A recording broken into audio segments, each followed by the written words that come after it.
L'édition du Zohar de Mantoue, un grand dessin identitaire. The impact of the Ha-Zohar edition in early modern Jewish society is clearly detectable and has been already dealt with in scholarly research. Such an influence can be found not only among Italian Jewry of late 16th and 17th century, but in the whole diaspora and in Eretz Israel as well.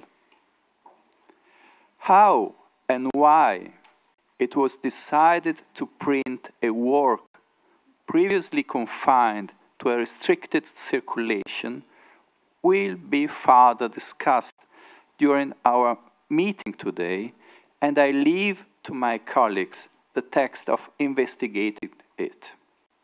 It suffices here to say that the decision was eventually taken.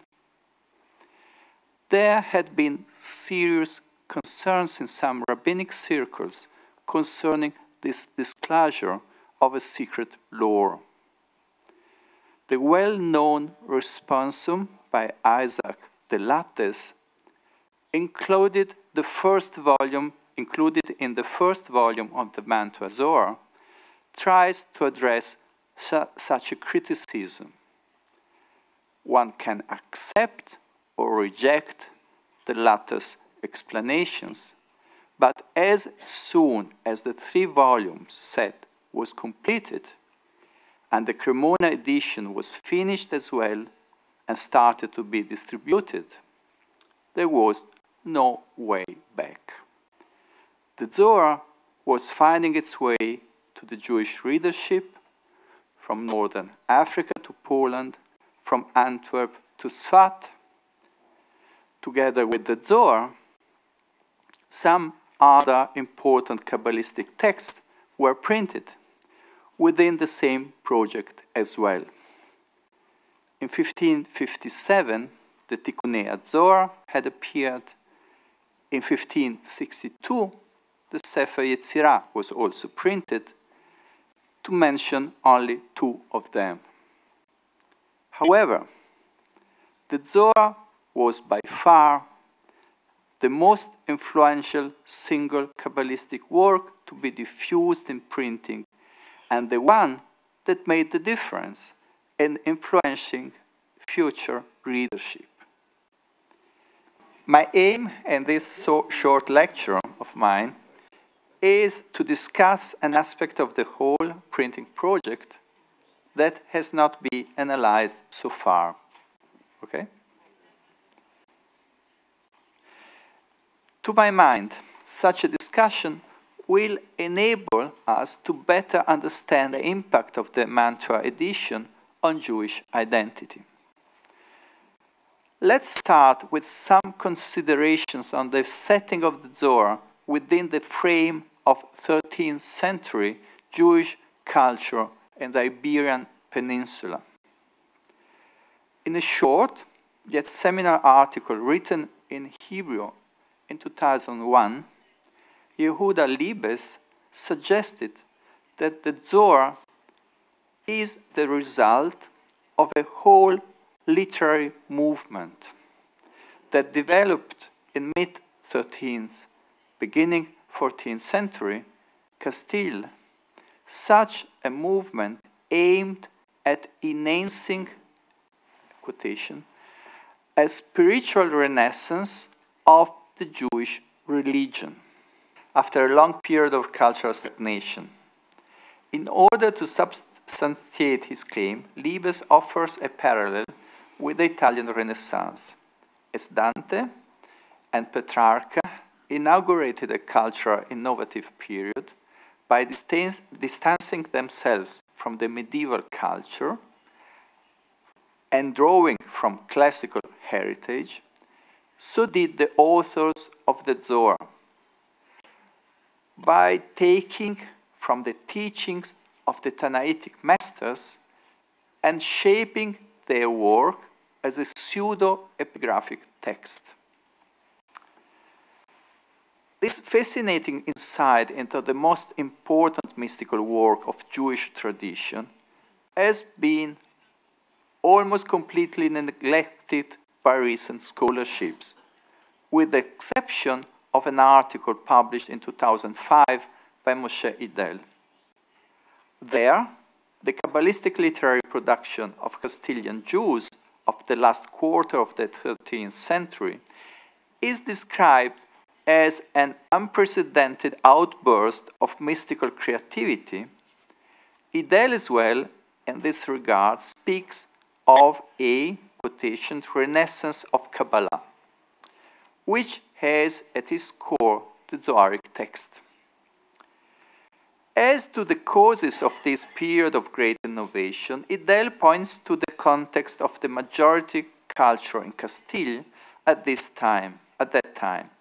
In particular, he understands Castilian Kabbalah, due to its particularistic orientation, as a reaction to the universalistic trends of the Castilian court under Alfonso the Learned. To him, to quote a sentence, forms of agon between different cultures created not only mimetic processes based on appropriation of conceptual structures, but also types of accelerations in a minority culture.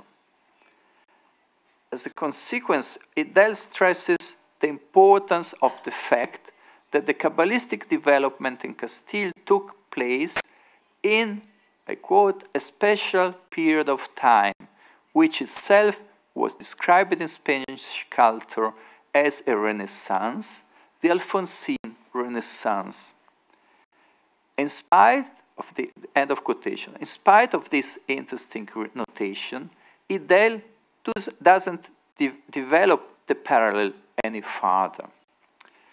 I'm convinced that, first, the Zohar is not simply a book or a collection of scattered literary units, but the core of an overall open project shared by a circle of authors and possibly, in fact, generations of authors, if we take all the corpus together, which was to lead to the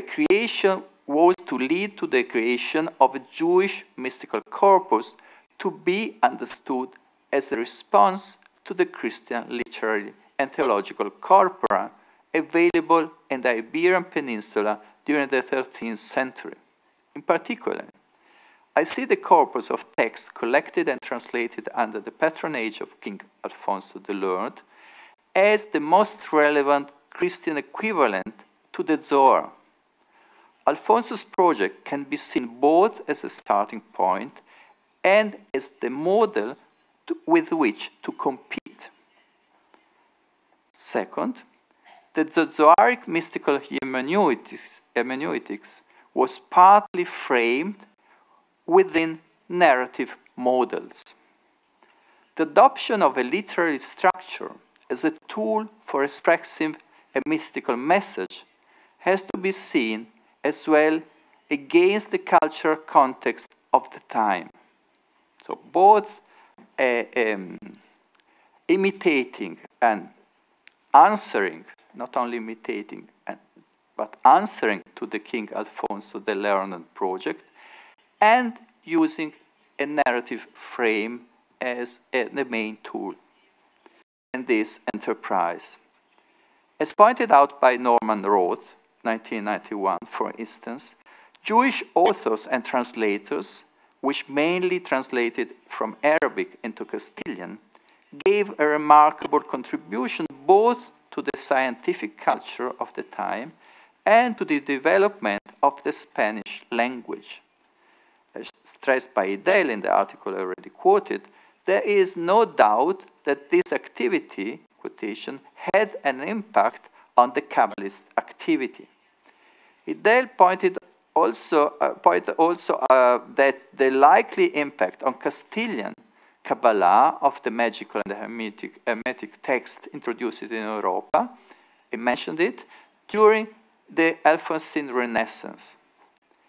Recent scholarship has detected more direct influence of the Alphonsine culture and the literary production of authors close to the Zoharic circles.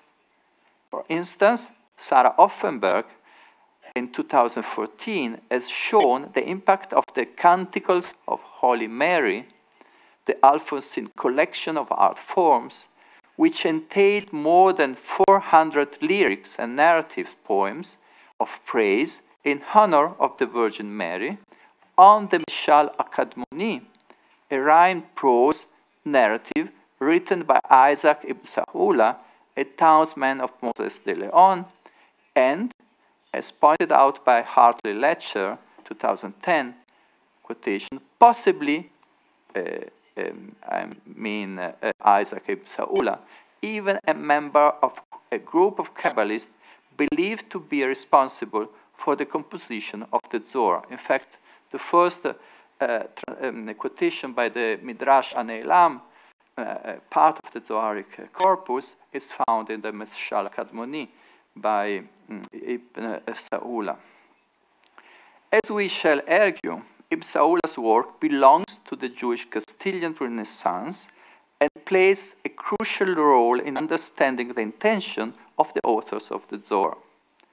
The Mishal Kadmoni, in fact, can be conceived of as an encyclopedic endeavor on its own, whose ambition was to promote a Jewish Renaissance after a long period of crisis of the Hebrew language and culture by substituting, says Ibn Sa'ula, books of heretics and science of Greeks and the proverbs of Arabic people, end of quotation, with the work written in Hebrew and containing the key to unfold the esoteric meaning of the holy words.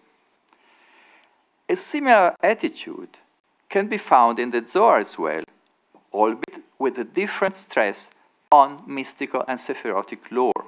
The two works are not the same thing, but they are comparable.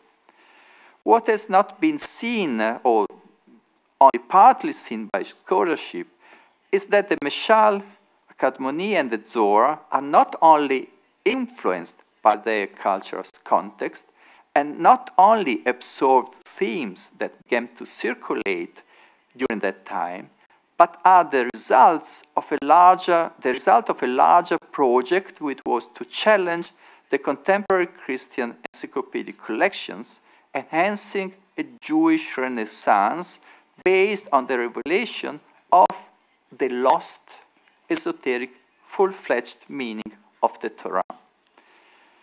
Just a couple of words on the narrative structure. The Zohar was conceived as a proto-novel. Already Gershom Scholem used, the great scholar Gershom Scholem uses the definition of a proto-novel. Recent studies developed this idea further, focusing on the literary setting of the Zoharic narratives and homilies.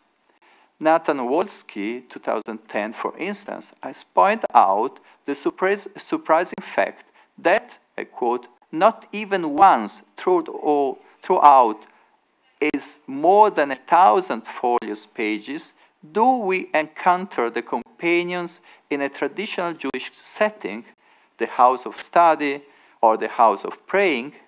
They rather talk while walking on the way. Quotation, the Zohar is certainly the first Jewish work to celebrate the way or the journey as the primary locus for mystical knowledge. That's why Melilla Elna Eshed defined 2005 the Zohar a kind of mystical epic.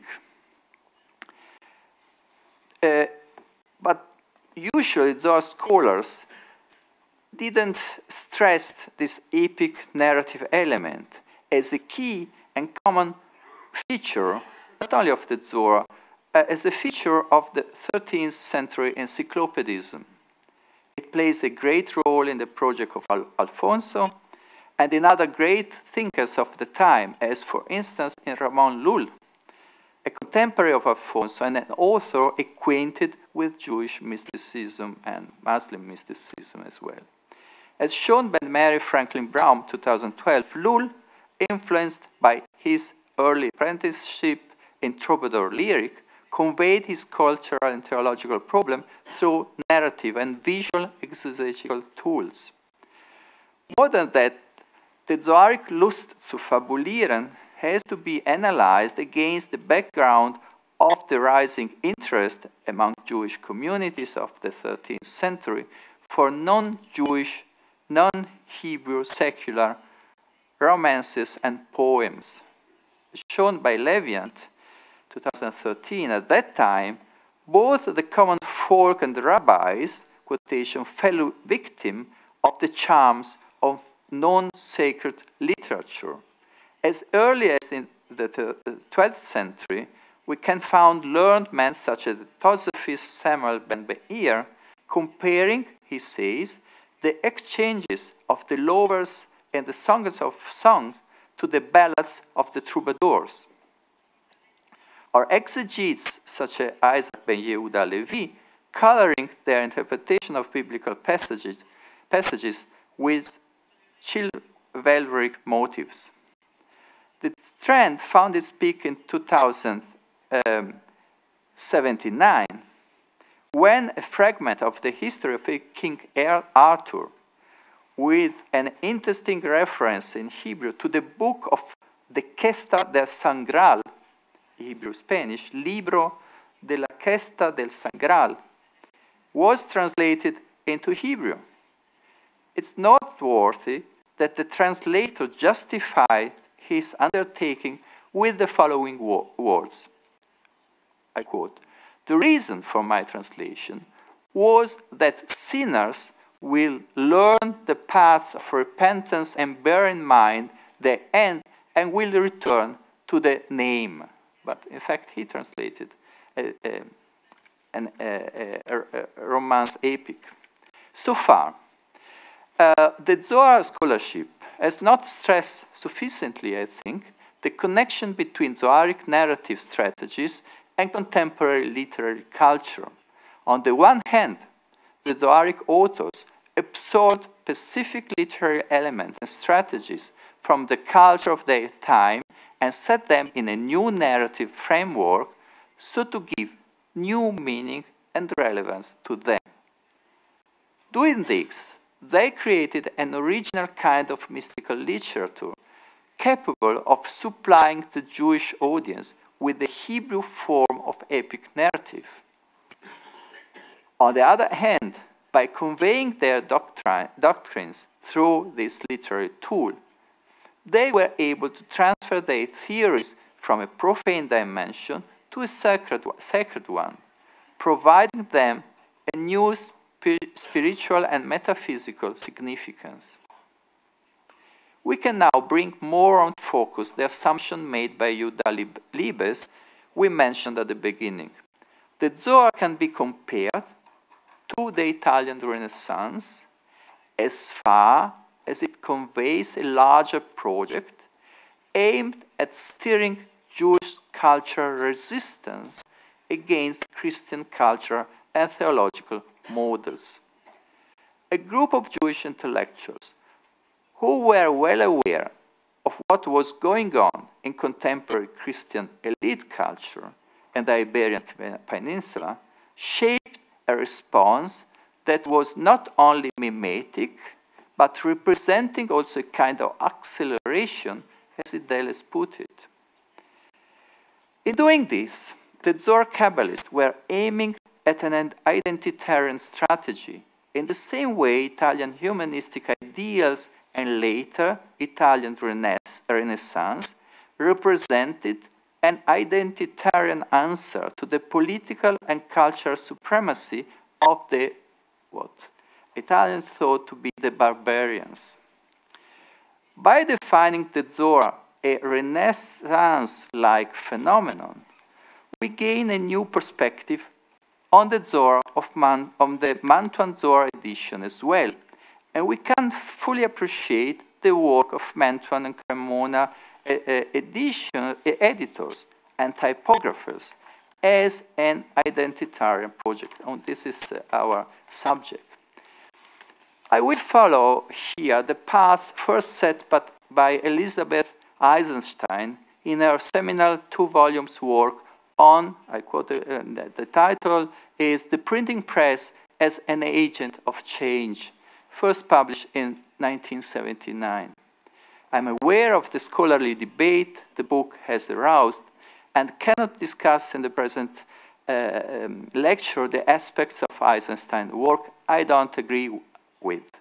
However, I believe that Eisenstein is basically right in defining the Renaissance, the Italian Renaissance, the European Renaissance, as a process, I quote, initiated in the age of scribes and perpetuated in the ages of printers.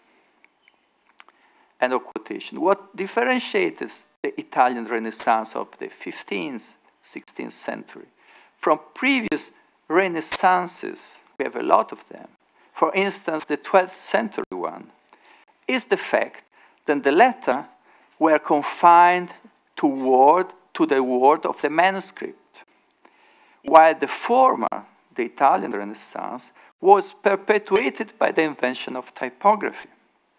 Obviously, Italian Renaissance and later European Renaissance is much more than just printing, but it stands to reason that without printed books, the process initiated by humanists like Petrarca wouldn't have reached its enduring influence on Western civilization. I think that the Zohar Renaissance can be termed exactly in the same way. It was initiated in 13th century Castile and perpetuated in 16th century Italy through printing. It is such a two-step development that gives, to the project its full-fledged status of a Jewish Renaissance. Neither the 13th century undertaking nor the 16th century printing, taken separately, wouldn't have reached such a relevance. To put it in different words, the Mantuan and Cremona Zohar are old wine in new vessel. But it's only in this combination that we can fully appreciate the taste of a daring mystical utopia. I quote from Masechet Avot. Rabbi Meir said, I don't look at the vessel, but rather at what it contains. There may be a new vessel filled with aged wine and an old vessel in which there is not even new wine. End of quotation. Let's us ignore Rabbi Meir's advice for a moment and look at the vessel. The printing of the Zohar has changed dramatically the audience of the work. No matter how refined and intelligent the project of Castilian Kabbalist was, being confined to manuscripts, dissemination greatly hindered its diffusion.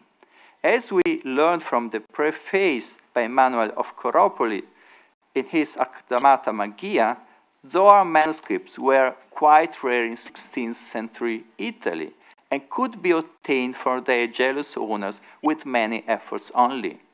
As we have seen, Liebes has brilliantly stressed the Renaissance-like import of the Zohar. But the fact that such an assessment has first surfaced in a scholarly essay published in 2001 shows that in its original setting, Zoharic lore was only potentially an influent identitarian project. In order to really affect a sizable portion of the Jewish world, it lacked the necessary penetration. Mantua itself offers us a good example of this situation. Until the second half of the 16th century, the interest for Kabbalistic texts was quite scarce among the Jews living in the city. We know that Yehuda Chayat had composed here his influential commentary on Mareket Al'ut, being requested to do this by Yaakov Yaves, who had reached Mantua after being exiled from Spain and later from Portugal. However, at the eve of the printing of the Zohar, it didn't exist in Mantua a Kabbalistic school properly. The editors and the printers who produced the Zohar edition came from far away.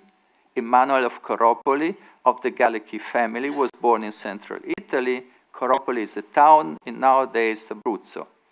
In the 16th century, it belonged to the Acquaviva family and was ruled by them. Immanuel of Benevento, the editor, the main editor, came from the town in Campania, the Benevento town, southern Italy, while Isaac de Lattes was of Provençal origin. Among the people involved in the printing project, only Jacob of Gazzuolo seems to have been linked to the Mantua region, Gazzuolo being located some 20 kilometers away from Mantua itself. Abram of Modena, the son-in-law of Isaac de Lattes, who acted as editor and proofreader, moved from Bologna to Mantua just to supervise the printing of the Kabbalistic work. In his letter to his father-in-law, who resided in Pesaro, he has left us a vivid description of the material difficulties of his task. Avram complains about the bad food and the exhausting rhythm of work in a hostile atmosphere where quite a few co-religionists openly criticized the project. So that's just in order to say that the situation in Mantua before the printing was not the situation of a Kabbalistic center at all. It was the printing that brought to Mantua the Kabbalah, not the opposite. It was not Mantua bringing the Zohar to the press. It was the printing press that brought Kabbalah to Mantua. I leave aside a lot of the part of the later school in Mantua. We have a school that in the second part of the 16th century and during the 17th century, Mantua becomes a center for Kabbalah learning. And Moshe Zarkuto, the chief rabbi, has a great personality in this field. And I read just the end of my speech. We all know that the Zohar stresses the secret status of Kabbalistic teachings. At the same time, we also know that this very secrecy became popular thanks to the impact of printing. Confronted with such a diffusion of the work, we must ask ourselves if the Zohar promoted its own success. I mean, if it had qualities other works didn't have. I'm convinced that its narrative frame and its focus on the charismatic personality of Shimon Bar Yochai greatly contributed to its diffusion. Printing has changed the status of the Zohar, but in so doing has exploited qualities inherent to the book. As we have seen from its very big conception, the Zohar was meant to be the trigger of the Jewish Renaissance. It was shaped by a Renaissance-like circle and focused on a Renaissance-like narrative. The Academy of Rabbi Shimon Bar Yochai being the symbol of a spiritual renewal with clear messianic overtones. The editors of the Mantua Zohar were well aware of the decisive role of printing as a promoter of the inborn messianism of the work. Isaac de Lattes links the spreading of the Zohar to the coming of the messianic salvation. As the messianic, in his text at the beginning of the edition, as the messianic time is approaching, he writes in his responsum, the secrets of the Torah not only can be revealed, but must be revealed to a larger readership. To diffuse them amounts to a religious duty, since such an action will foster the coming of the Messiah, he says. We must bear in mind that the Zoharic Renaissance isn't an erudite pastime, but has a crucial messianic goal, clearly stressed by its 16th century editors.